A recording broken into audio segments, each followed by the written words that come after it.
Doctor صاحب، میرا نام شاہد ہے اور میں ایک ادارے میں کیشیئر ہوں اور قرآن پاک کا بھی ایک چھوٹا سا طالب علم ہوں۔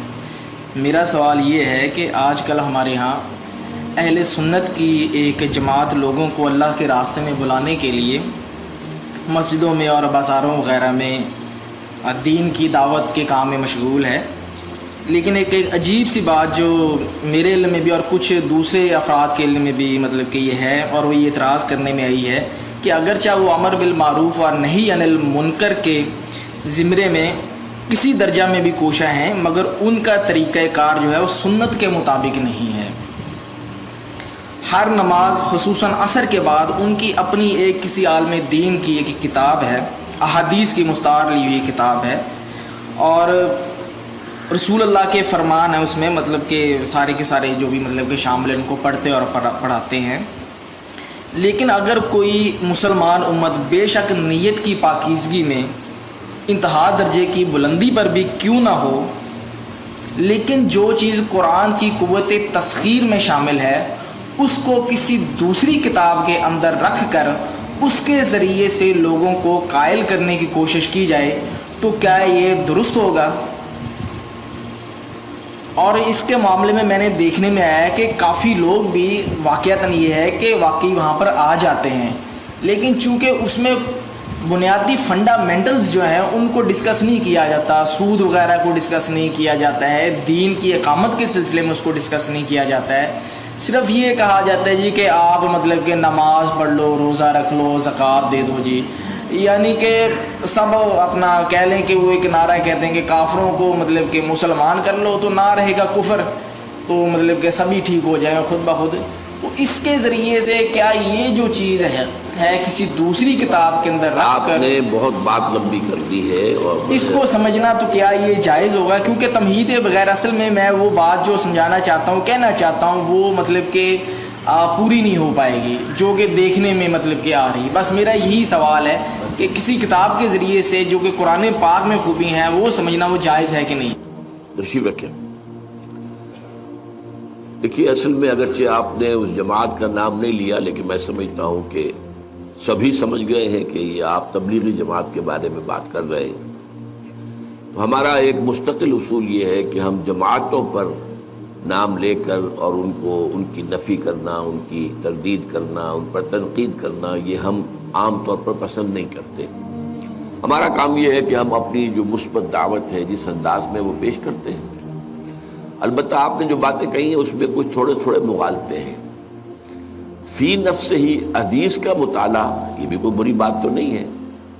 وہ اگر ایک اعتبار سے آپ کو بری لگ رہی ہے تو وہ یہ کہ چونکہ قرآن کی طرف ان کی وہ توجہ نہیں ہے، تو ایک نیگیٹو اسپیکٹ کے حوالے سے، ورنہ احادیث کا جو ہے مطالعہ جو ہے اس کو بیان کرنا، سننا، پڑھنا، یہ اپنی جگہ خود اس کے اندر نورانیت ہے، اس میں بھلائی ہے، اس میں فائدہ ہے۔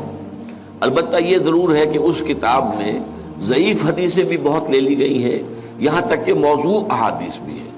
یہ اصل میں یہ کہ نیکی کی ترغیب دینے کے لیے کسی زمانے میں لوگوں نے جھوٹی حدیثیں بھی گڑھی تھیں، محدثین نے اس کی پورا تجزیہ کیا کہ لوگوں کو یہ بتایا جائے کہ اس چھوٹے سے کام میں اتنا بڑا ثواب ہے تو لوگ اس کو کرنے پہ آمادہ ہو جائیں گے، لہذا جھوٹی حدیث گھڑ دی۔ تو اس کتاب کے اندر اس میں خامی اصل میں یہ ہے، حدیث فی نفسہ ہی، اور حدیث اگر صحیح ہے اور مستند ہے تو وہ تو نورانی ہے ہمارے لیے۔ البتہ اس کا کرنا تو اپنی جگہ پر صحیح ہے، لیکن اگر وہ قرآن کی جگہ لے لے تو یہ معاملہ غلط ہو جائے گا۔ تو یہ در حقیقت گر حفظ مراتب نہ کنی زندگی، سب سے پہلے قرآن ہونا چاہیے، اس کے بعد حدیث ہونی چاہیے۔ پہلی بات تو یہ ہے۔ دوسری بات یہ ہے کہ ان کے ہاں اصل میں